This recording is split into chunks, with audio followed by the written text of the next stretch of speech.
तो देखिए आज आप लोग का हम आज कल के वीडियो में जो मैंने आपको बताया था वो 30 डिग्री के सामने वाला जो कोण था उसके बारे में मैंने बताया था। और आज के वीडियो में आप लोग का 60 डिग्री और 45 डिग्री के जो कोण का मान रहेगा तो उसमें कैसे मान निकाला जाता है उसके बारे में आप लोगों को सिखाएंगे। तो कुछ नियम है, उस नियम को पहले पढ़ लीजिए, जो रूल है उसको रूल को पढ़ लेते हैं। अगर रूल समझ में आए तो ठीक है, नहीं तो वीडियो के माध्यम से जब आपको हम समझाएंगे तो आपको बिल्कुल समझ में आ जाएगा। वीडियो को शुरू से लेकर तक अंत तक देखिएगा तभी आपको समझ में आएगा। बीच में छोड़ दीजिएगा फिर आपकी परेशानी हो सकता है। इसलिए वीडियो को शुरू से कहां देखना है, अंत तक देखना है। आज ये ट्रिक की सिस्टम खत्म हो जाएगी और कल जो है वो एक्सरसाइज 9.1 के हम पूरी जो ट्रिक है और लॉन्ग तरीका है, पहले लॉन्ग तरीका बताएंगे और जस्ट बात उसी सवाल को हम ट्रिक भी आपको बता देंगे। तो बहुत मजा आपको आएगा जब पूरी वीडियो को शुरू से अंत तक देखिएगा तब। तो देखिए पहला नियम क्या कहा, अगर 60 डिग्री वाला कोण में 60 डिग्री के सामने वाला भुजा का मान दिया हो, 60 डिग्री का कोण बना हुआ है और उसी में 60 डिग्री के सामने वाला भुजा का मान जब दिया हो और 30 डिग्री के सामने भुजा का मान निकालना हो तो √3 से क्या कर देना, भाग कर देना। चलिए इसको माध्यम से पहले समझाते हैं आप लोगों को। क्या कहा, सबसे पहले इसको हम फिगर को पाते हैं। ये मेरा फिगर है, देखिए ध्यान से बुआ, एकदम आसान तरीका है। कल मैंने 30 डिग्री वाला बताया था और आज चलते हैं 60 डिग्री वाला। देखिए ध्यान से, आपको मैं बताया था कि अगर 60 डिग्री है तो ये कितना हो जाएगा, 90 ना पुराना है, तो 60 में कितना जोड़ दे तो 90, तो 30 डिग्री जब पुराएंगे तो 90 मुझे आ जाएगा और ये समकोण तो 90 डिग्री होता ही होता है। अब रूल क्या कहा कि अगर 60 डिग्री वाले कोण में 60 डिग्री के सामने वाला भुजा का मान दिया हो, मान ली सर जी कि भुजा का मान मेरा यहां 15 है। कितना दिया है, 15। ये 15 दिया है, 60 डिग्री के सामने वाला भुजा का मान दिया है ना 15, और 30 डिग्री इसका मान पूछेगा। तो देखिए 60 डिग्री के सामने वाला भुजा का मान दिया हुआ है और 30 डिग्री भुजा वाले का मान पूछ रहा है। तो क्या कहा, 30 डिग्री के सामने वाला भुजा का मान निकालना हो तो √3 से क्या कर देना है, भाग कर देना है। क्या कर देना है, भाग करेंगे तो ये कितना हमको हो जाएगा, 15 कितना 3 मेरा हो जाएगा यही आंसर। क्या समझ में आया। और इसको मतलब पूरी तरीका से निकालोगे कि रूट में तो आंसर होता ही नहीं है, तो हम लोग क्या करेंगे इसको सर जी कि हारों का परमेकरण, √3 को गुना कर यहाँ हारों का परमेकरण, ऐसा ही ना होता है बाबू, √3 तो कितना हो जाएगा 15 √3 अब बट्टा काटेंगे तो 5, तो कितना आ गया 5 √3 मेरा हो गया आंसर। क्या हो गया मेरा, 5 √3 मेरा क्या हो जाएगा, आंसर हो जाएगा। फिर से एक बार देखिए, क्यों अगर डायरेक्ट पे जाओगे तो ऑप्शन में अगर ये दिया हुआ है तो यही छोड़ देंगे, अगर ये नहीं लिखा रहेगा तो ऑप्शन के ये लिखा रहेगा। तो हम लोग क्या करेंगे, हारों का परमेकरण कर लेंगे। √3 था तो यहां भी √3 ही होता, क्यों 9th में आपने हारों का परमेकरण पढ़ा होगा। √3 तो √3, 15 को √3 से तो 15 √3 और √3 को √3 से तो 9 और 9 का वर्गमूल 3, तो काटेंगे कितना होगा 5 √3। क्या समझ में आया। एक बार और समझते ध्यान से, बस रूल को थोड़ा नियम याद रखेगा कि जब भी 60 डिग्री के सामने वाला भुजा का मान दिया हो और 30 डिग्री के सामने वाला भुजा का मान निकालना हो तो √3 से क्या कर देंगे, भाग कर देंगे। क्या कर देंगे, भाग करेंगे। तो 15 को √3 से जब भाग करेंगे तो कितना आ जाएगा, 15 रूट कितना आ जाएगा 3, और इसी को हरों का परमेकरण जब हम लोग करेंगे तो इसका आंसर आ जाएगा 5 √3 आ जाएगा। उससे भी नहीं है तो हम लोग चलते हैं लॉन्ग तरीका से। देखिए इसका आंसर कितना आता है, आपको याद रखना है कि कितना था हम लोग का 5 √3 आया था। तो अगर लॉन्ग तरीका से बनाओगे तो कल मैंने बताया था बुआ कि पूरी हाइट एंड डिस्टेंस में एक मान दिया रहेगा और एक मान आपको निकालने के लिए कहेगा। तो जो मान दिया है और जो निकालने के लिए कहता है वो लंब बटा आधार है या कर्म बटा लंब है, ये क्या है उसकी फार्मूला पे चल जाएंगे। तो यहां पर देखिए एक मान ये दिया है, तो थीटा के सामने वाला भुजा क्या होता है, लंब होता है, और ये हमको निकालने के लिए कह रहा है तो ये तो आधार ही होगा बाबू। तो लंब बटा आधार किस में आता है, तो टेन थीटा में आता है। तो टेन थीटा बराबर क्या होता है, लंब बट्टा क्या होता है, आधार होता है। देखिए टेन थीटा, और थीटा का मान कितना हुआ, 60 डिग्री है। लंब कितना दिया हुआ है, 15। आधार तो निकालना ही है, नाम दीजिए ए बी सी। तो आधार कितना होगा, बीसी है ना। और टेन 60 का मान कितना होता है, √3 होता है। तो 15 बट्टा कितना, बीसी, एक करके गुना करिए तो √3 बीसी बराबर 15 हो ना बुआ। तो बीसी बराबर कितना हो जाएगा, 15 बट्टा √3। आपको पहले बताए थे, या तो इतना ऐसी को अगर हरों का परमय करेंगे तो √3 और यहां भी √3, तो कितना हो जाएगा 15 √3 बट्टा 3, काटेंगे तो 5, तो हो गया 5 √3। अब बताओ बाबू कि जब तक हम कहते हैं जब तक फार्मूला लिखिएगा तब तक आप ट्रिक से क्या बना दो, बन जाएगा। क्या इजी है कि नहीं है, समझ में आया आप लोग का।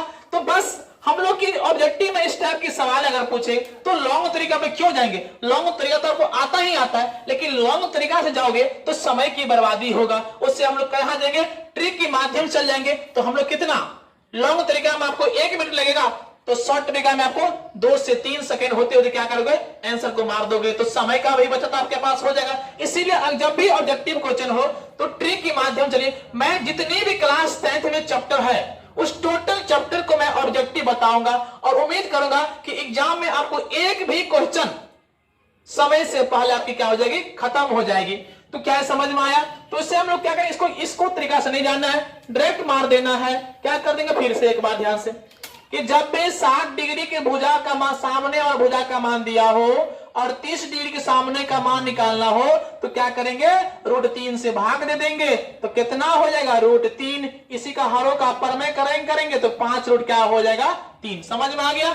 अब चलते हैं, अगर मान ली सपोज दैट कि सर कि 30 डिग्री के सामने वाला भुजा का मान दिया हो, जैसे यहां पे दिया हुआ है 10, और इसका मान निकालने के लिए कहेगा, माने 30 डिग्री के सामने वाला भुजा का मान दिया हो और 60 डिग्री के सामने वाला भुजा का मान निकालना हो। यहां पर लिखा है अगर 60 डिग्री वाला कोण में 30 डिग्री भुजा का मान दिया हो, मतलब 30 डिग्री के सामने वाला भुजा का मान दिया हो और 60 डिग्री के सामने वाला भुजा का मान निकालना हो तो √3 से क्या कर देंगे, √3 से, सॉरी यहां पे √3 से क्या करेंगे, भाग कर देंगे।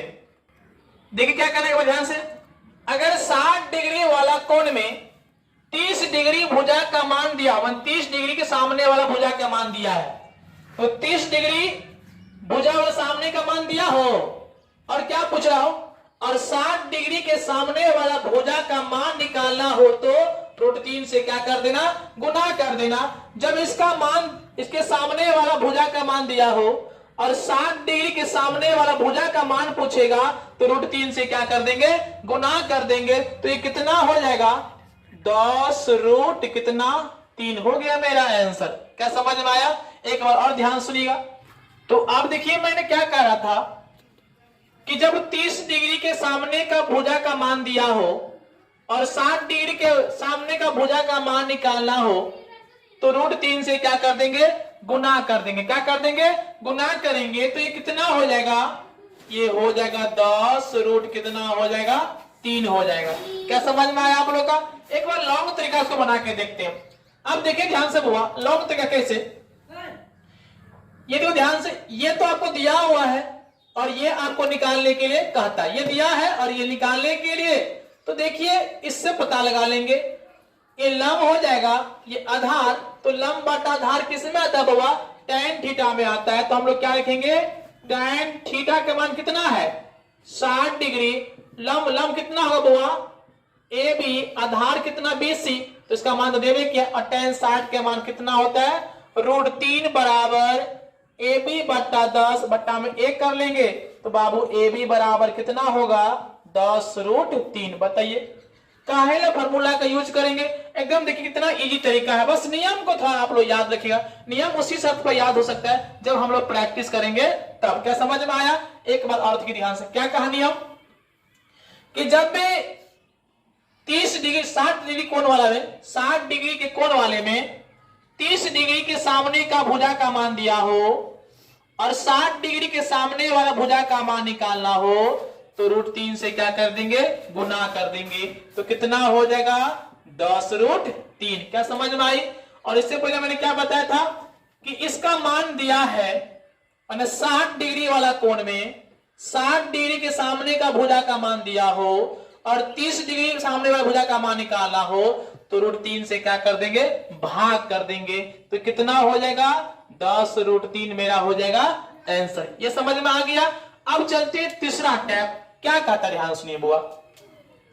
तीसरा टैप पे यहां पे देखिए ध्यान से, क्या कहा कि अगर 60 डिग्री वाला कोण में 60 डिग्री के भुजा वाला के सामने का मान दिया हो, 60 डिग्री के भुजा का सामने का मान दिया हो और 90 के सामने का मतलब भुजा का मान निकालना हो, तो दुगुना करके √3 से क्या कर देंगे?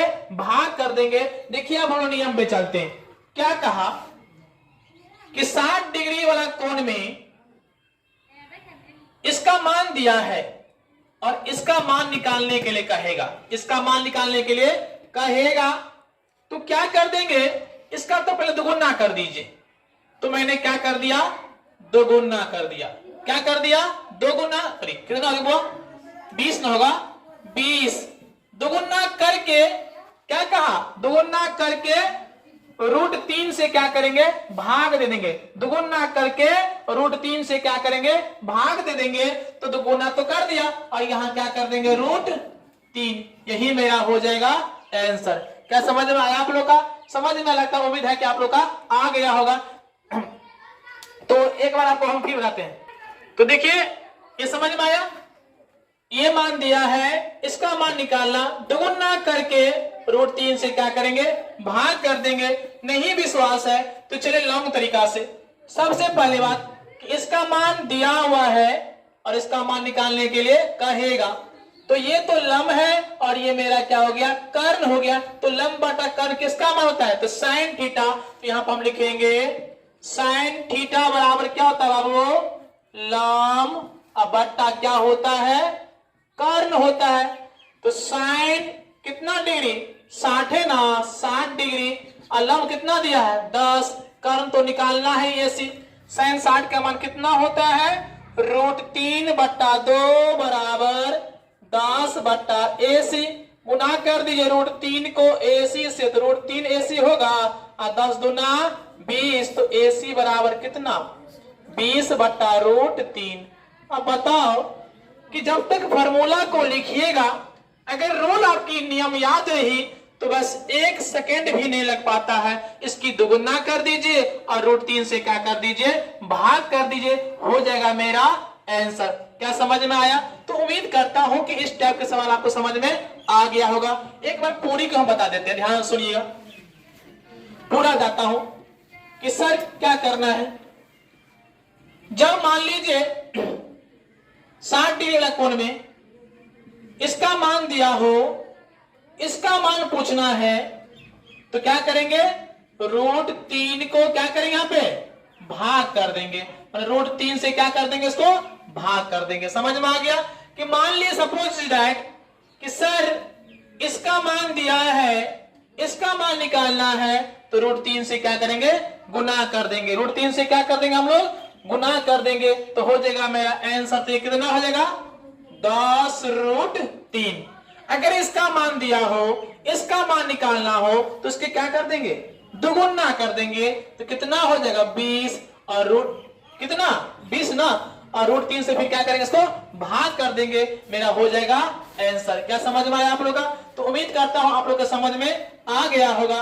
अब चलते हैं हम लोग आगे, टैप का जो 45 डिग्री वाला सवाल हो तो उसको हम लोग क्या करेंगे। तो दो टैप हम लोग के बिल्कुल समझ में आ गया, 30 डिग्री वाला, 60 डिग्री वाला, और लास्ट टैप है आपका 45। तो ये तो उतना हार्ड नहीं होती है, ये इजी होती है। देखिए इसको नियम को थोड़ा आप लोग याद रखिए। सबसे पहले इसको फिगर को हम पारते हैं, ये पार दिए और आपको कहेगा 45 डिग्री वाला। तो अगर बाबू कि ये 45 है और यहां तो 90 होता ही है, ये 45 है, आपको 90 पुराना है, तो कितना जोड़ेंगे, 45 ही जोड़ेंगे तो 90 आ जाएगा। इसमें कुछ नियम को मैं नहीं लिखाया, आपको लिख लेना क्या कि छोटे कोण के सामने, छोटा अगर कोण हो तो छोटा ही मान होता है, बड़े कोण के सामने का मान बड़ा ही होता है, और जो समान कोण है उसका भुजा भी क्या होती है, समान होती है। समान कोण के सामने उसका भुजा क्या होती है, समान ही होती है।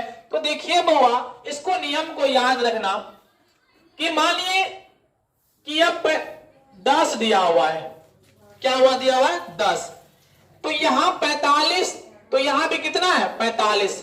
कोण बराबर है, कोण अगर बराबर हो तो उसका भुजा का मान भी क्या हो जाएगा, बराबर हो जाएगा। यही आपसे बोल रहा था कि कोण अगर बराबर हो तो भुजा का मान भी क्या हो जाएगा, बराबर हो जाएगा। तो अगर 45 के सामने 10 है तो यहां भी तो 45 है ना, तो इसका सामने तो ये भी कितना हो जाएगा, 10 हो जाएगा। क्या समझ में आया कि मान लीजिए यहां पर दिया 100, क्या कर दिया 100 कर दिया, तो यहां भी कितना हो जाएगा, 100 ही हो जाएगा। क्या समझ में आया? अगर मान इसको हटा दिया जाए, ये मान दे दिया जाए कि यहाँ 100 दिया हुआ है, तो यहाँ कितना हो जाएगा भाई, यहाँ सामने अगर 45 है तो यहाँ 45 है ना है, तो इसका भी मान कितना हो जाएगा, 100 हो जाएगा। क्या समझ में आया आप लोग का? ये तो और आसान तरीका है। जैसे आप मान लीजिए सर जी, ये तो समझ में आ गया सर, आपको कहेगा कि यहां पर मान लीजिए आपका भुजा का मान दे दिया 2, क्या कर दिया 2 कर दिया, और इसका मान निकालने के लिए कहेगा। तो क्या करें, ध्यान सुनिए। पहली बात कि यहां 2, तो यहां भी 2 हो जाएगा ना, तो 2 यहां ये करिएगा, यहां 2 तो यहां भी 2। अब देखिए ये लंब है और ये आधार है, ये क्या हो गया, ये लंब और ये मेरा क्या हो गया, आधार हो गया। अब बाकी क्या रह गया मेरा, कर। तो कर की फार्मूला पर जब जाएंगे तो लंब के स्क्वायर प्लस आधार के स्क्वायर माने 2 का स्क्वायर अब प्लस 2 का स्क्वायर कितना हो जाएगा, 4 अब प्लस 4 इन होगा।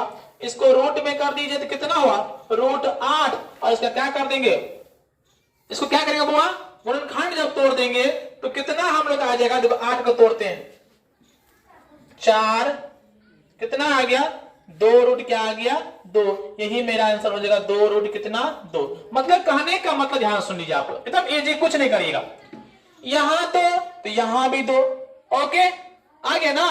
और ध्यान सुनिए, यहां 2 तो यहां भी, अगर 2 है तो √2 से ही गुना कर देना, 2 है तो क्या करेंगे, √2 से ही क्या करेंगे, गुना कर देंगे। अगर यहां 5 तो 5 को कितना गुना करते, √5 से ही गुना करते। जैसे मान लीजिए सपोज दैट, देखिए ध्यान से, अगर इसका यहां पर दिया 10 तो ये भी 10 होगा ना।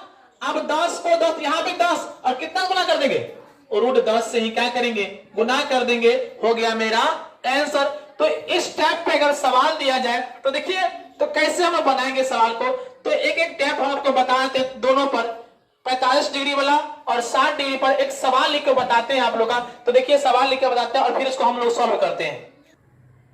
देखिए सवाल को, इस सवाल को पढ़ के ऑप्शन भी आपको दिया हुआ है और इसको कैसे बनाते, एकदम आसान सवाल देंगे। किसी पेड़ की छाया, तो सबसे पहले एक पेड़ पार लेते हैं, और भाई साहब ये पेड़ है तो उसको छाया कहां बनेगा, अगर आप ठहरा है तो आपकी छाया कहां बनेगा, पहाड़ के नीचे ना। तो यहां मानिए छाया बन गया, क्या कहा, किसी पेड़ की छाया की लंबाई 16 मीटर है। ये छाया है ना, इसकी लंबाई कितना है 16 मीटर है, और ये मेरा क्या है पेड़ है। क्या कहा, जब सूर्य का उन्नयन कोण 60 डिग्री हो तो पेड़ की ऊंचाई ज्ञात करें। सूर्य का उन्नयन कोण कितना हो, 60 डिग्री हो, तो सूर्य का उन्नयन कोण यही ना बनेगा भाई साहब, यही ना कोण बनेगा, यहां पर कितना डिग्री हो, 60 डिग्री हो। ये समझ में आया? ये समझ में अगर नहीं आता है तो कल तो एक एक सवाल को आपको बताएंगे और वहां बिल्कुल आपको समझ में आ जाएगा। तो कह रहा है पेड़ की ऊंचाई, क्या दिक्कत है सर जी, 60 डिग्री है, यहाँ कितना होगा 30 डिग्री, यहाँ 90, इतना दिमाग है। जब ध्यान से सुनिए कि 60 डिग्री वाला कोण में जब 30 डिग्री के सामने का भुजा का मान दिया हो और 60 डिग्री भुजा का मान निकालना हो तो √3 से क्या कर देंगे, गुना कर देंगे, तो कितना हो जाएगा 16√3 मेरा हो गया आंसर। कहां ऑप्शन है, ये मेरा हो गया आंसर। क्या समझ में आया? कितनी इजी है कि मान इसी सवाल में कि पेड़ की ऊंचाई दिया जाता 16, पेड़ की ऊंचाई क्या दिया था 16 देता और कहता छाया की ऊंचाई, छाया की लंबाई ज्ञात करे। तो देखिए ध्यान से 60 डिग्री के सामने का मान दिया है और 30 डिग्री मान निकालना हो तो √3 से क्या करेंगे, भाग कर देंगे, तो 16 क्या हो जाएगा 3 मेरा हो गया आंसर। नहीं समझ में आया? अगर मान लो इसका मान दिया है और इसका मान निकालने का उसको दोगुना कर देंगे 32 और √3 से क्या कर देंगे, भाग कर देंगे, हो गया मेरा आंसर। इससे आसान तरीका आपको कहीं भी चले जाइए आपको नहीं मिलेगा। तो आज करिए क्या कि जहां जहां 45 डिग्री वाला और 60 डिग्री वाला दिया हो तो उसको क्या करें, बना के ले अब जाइएगा, बनाइए। अगर नहीं बनेगा तो फिर कहिएगा सर आपको हम समझ में नहीं। मैं उम्मीद करता हूं कि आपको सवाल समझ में आ गया होगा। तो इस टाइप पे आपको हम 5-6 सवाल दे रहा हूं जो कमेंट के माध्यम से आप लोग क्या करें, इसको भेज दीजिएगा। ये 5 सवाल आपको मैंने दिया हूं, जो मैंने आज पढ़ाया हूं वही इस टाइप का सवाल दिया हूं। तो देखते हैं कौन बच्चे इसका सही जवाब दे पाता है। 5 सवाल और सारे सवाल को दे दिया हूं और कमेंट के माध्यम से इस सवाल को आप लोग जवाब जो है भेज दीजिएगा। तो बस उम्मीद करता हूं कि आप लोग के समझ में आया होगा। अगर आया है तो प्लीज मेरा जो चैनल है उस चैनल को थोड़ा सब्सक्राइब कर दीजिए और उम्मीद करता हूं कि इससे बेहतरीन आपको किसी वीडियो में आपको समझ में नहीं आएगा तो उससे नहीं विश्वास हो रहा है तो आप ट्राई करिए आप लोग, और ट्राई करने से थोड़ा विश्वास बन जाता है कि मैं जो बोल रहा हूं वो कितना सही है। तो बस आज भर इतने ही रहिए। बल जो कल है, कल आप लोग का कल क्लास को नहीं छोड़िएगा। कल आपको लॉन्ग तरीका और शॉर्ट तरीका आपको पूरी बेसिक्स आपको हम बता देंगे अच्छी तरह से।